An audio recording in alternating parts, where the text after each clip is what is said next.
Hey YouTubers, this is Andrew from Decontaminate TV, coming at you again with another Photoshop tutorial. I know it's been a while since we've uploaded one, but we're going to go ahead and get one tonight. So in today's tutorial, we're going to learn how to remove a background, make it transparent, and then ultimately put a new background.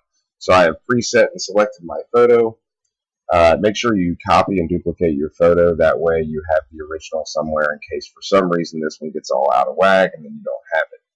We're going to remove the background of this picture and make it transparent. We're going to learn how to refine the edge, and then we're going to insert another background and show you how to resize that as well. I like to use the polygonal lasso tool. Some people don't, and use other quick selection tools. It's all dependent on what you're used to.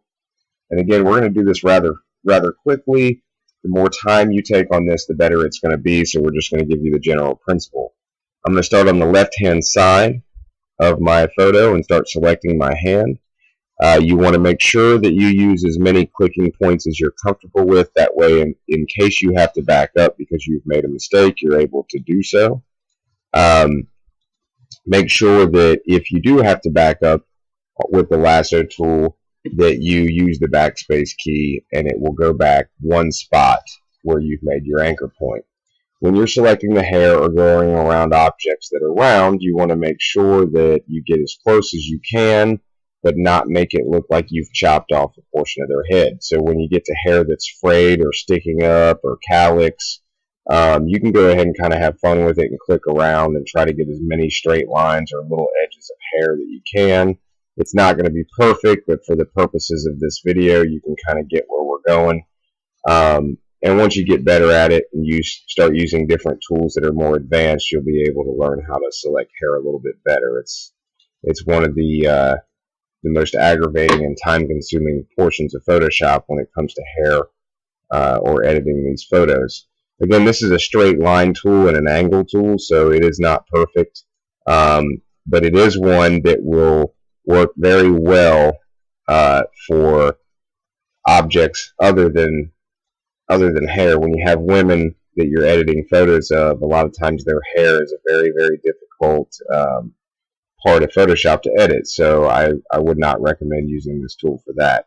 But for our purposes, this is my business partner and tech extraordinaire, and so we are going to do our photo a little differently. Now, I am removing the chair from this photo because the background that we're going to be using is going to be a outside background, and there's no need for the chair.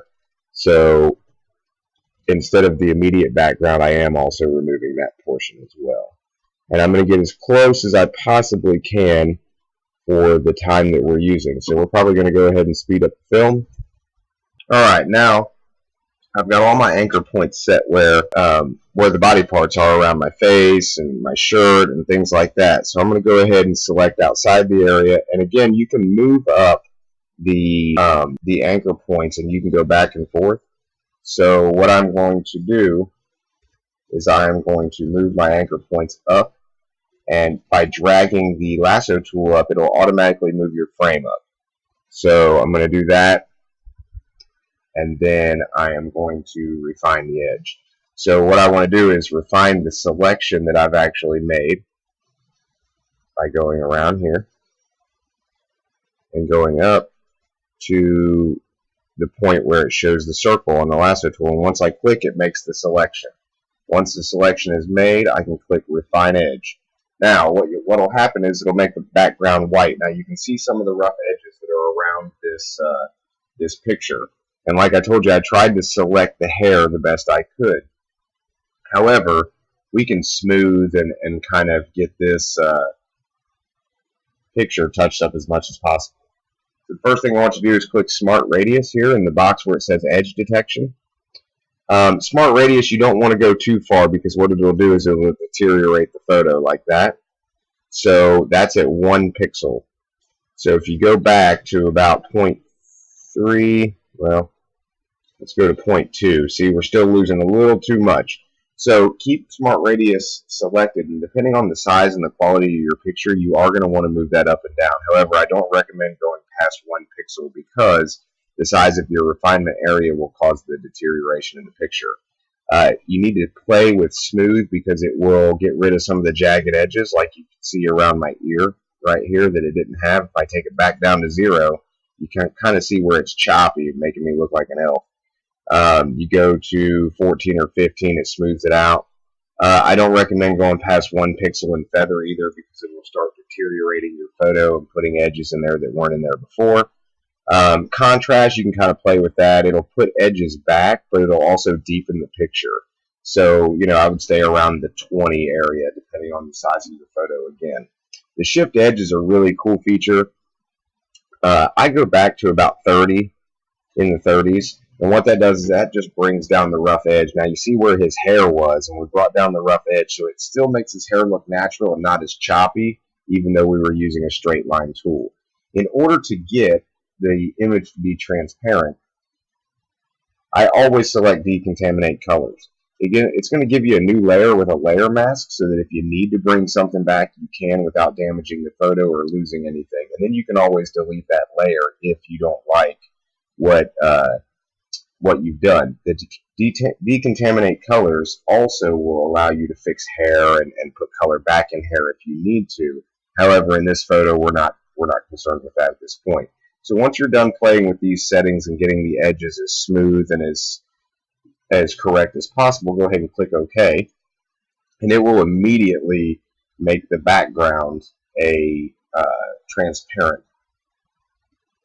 That way you can insert your own background. So what we're going to do now that we have these layers saved, before you open another photo, I would go ahead and select background in your layers palette right here. That way you're not on the transparent layer that we've selected, because we want to put this photo in the background. If we put it in the foreground, it's just going to cover us up and all we have is another photo. Then you're going to go to File, Open, and then hopefully if you have a pre-selected photo that you want to be your background, you can choose that one, and I have one right here. And I'm going to open that up. Now with this, all I'm going to do is simply select the entire background. And you don't have to select it necessarily to do that. I'm doing it, just for the purposes of this video. Then you want to go to Edit and Copy. Once you've copied it, go back to your original photo here. And since you have background selected, it's going to paste this photo in the background. So go to Edit and then Paste. Now you can see that the background is rather large. So in order to resize it, I would take your size down to about 70% if your picture fills the frame, somewhere that you can see it and it's centered. Then what you're going to want to do on your keyboard for a PC is you're going to want to press Control-T for transform. And then in order to make these edges, to make this photo smaller and make the edges fit into the window that we have, you want to hold Alt and Shift. Then you want to grab one of these corners with your mouse and click and drag it down. And it's going to make this photo smaller. And then you can let go of everything and drag it up by holding it. And then keep putting it into place to your desired size. Now what I'm trying to do is with this photo, as you can see, there's some trees in the background. So what I want to do is I want to get those trees in there.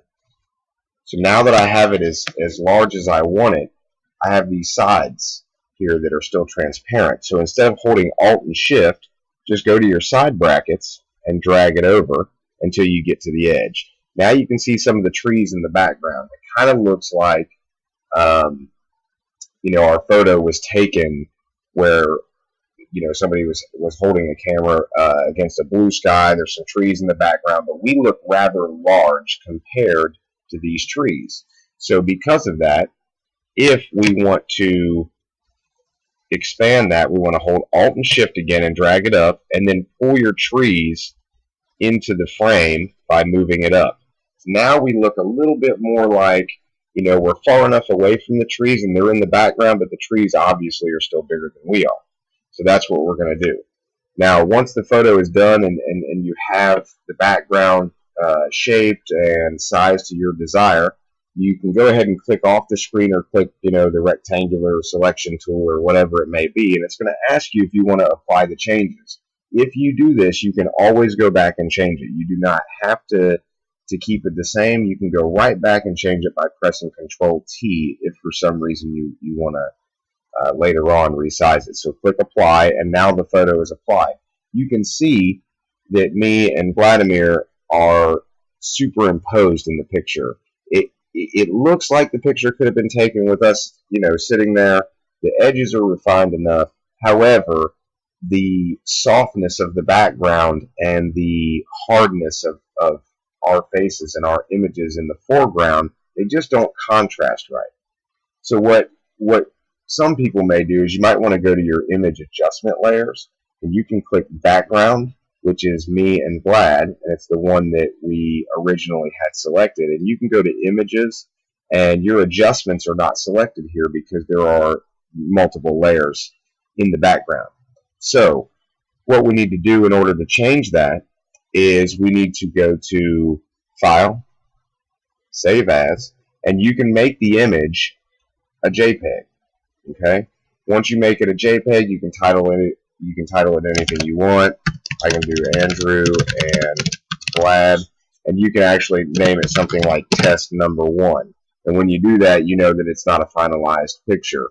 I always save my quality as 12 and maximum for a JPEG, and make it say progressive, and then click OK. Now, once that is done, you can close out of everything, and then you just want to go and reopen it. Now, there are other ways to do this, but this is just one that I have found works for me. Now, see, we're still superimposed on the background, so I'm going to make sure that we can see the whole image in the view, and we'll go to Image and Adjustments. Now, here you have all your options in order to soften our image and the background image at the same time to make sure that it looks like it should have been taken in this actual picture instead of superimposing a background.